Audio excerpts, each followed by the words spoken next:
বা আমার কিছু কইবা? কইলে কও। তোমার মামার আবার কথা শোনানোর টাইম নেই, বিদেশ যেতেছে না?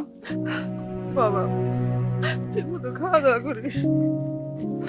অজান আমার প্রত্যেকদিন কিন্তু একবার করে ফোন দিবি বাবা।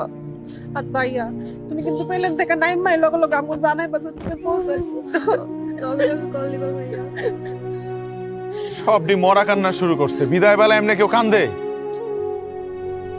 ওই যে আরেকজন দরজার খিল ধরে দাঁড়ায় আছে।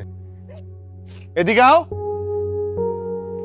শোনেন একটু এদিকে আসবেন। ডাকতেছে যায় না কি করতেছে। শোন যাও।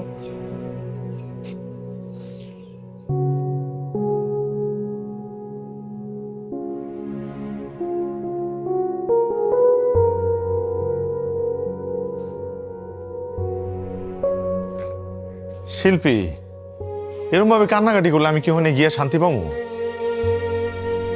আপনার একটা কথা কই, রাগ কইরেন না। রাগ করবো কেন? কও, কিন্তু কান্নাটা থামা। দেরি হয়ে যাইতেছে না?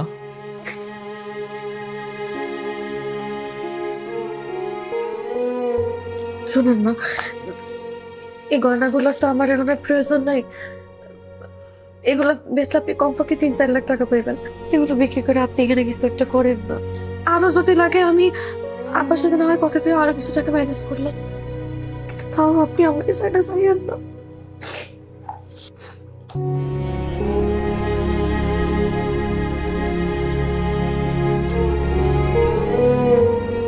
শোনো, আমি জানি হায়াত মত নসিব সব আল্লাহর উপর, আল্লাহ লিখে রাখছে। কিন্তু আল্লাহ আল্লাহ কইছে যে তোমার করে আমি বিবেক দিতেছি, যে বিবেকরে কাজে লাগাইয়া তুমি জীবনে উন্নতি করো। আচ্ছা হুন, এই গয়না বিক্রি কইরা ধরো আমরা কোনো ব্যবসা দিলাম, ব্যবসা করে যদি লস খাই, অন্য কোনো বিপদ আপদ হোক, তারপরে কি করবো আমরা? এটাই তো আমাকে শেষ সম্বল, এটা ছাড়া তো আমাকে আর কিছু নাই। আচ্ছা শোনো, আমি জানি আমার সারা থাকতে তোমার কষ্ট হইব, আমারও তো হইব। শুধু এমনের কথা চিন্তা করলে হইব? আমার একটা ভবিষ্যৎ আছে না, আমাকে বাচ্চা কাচ্চা হইব না? তো এগুলো তো চিন্তা করতে হইব না? এমন একটা চিন্তা করলে হইব? হইব না, কান্দে না। আমি তোমার কথা দিতেছি, তোমার শাহরুখ খান, স্বপ্নের শাহরুখ খান, তোমার স্বপ্নের শাহরুখ বাস্তবেই তোমার কাছে ফেরত আইব, খুব জলদি আইব। মানুষ তো কয় দূরত্ব বললে নাকি ভালোবাসা কইমা যায়।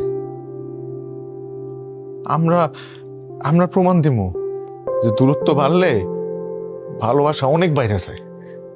পারবো না প্রমাণ দিতে? পারবো না?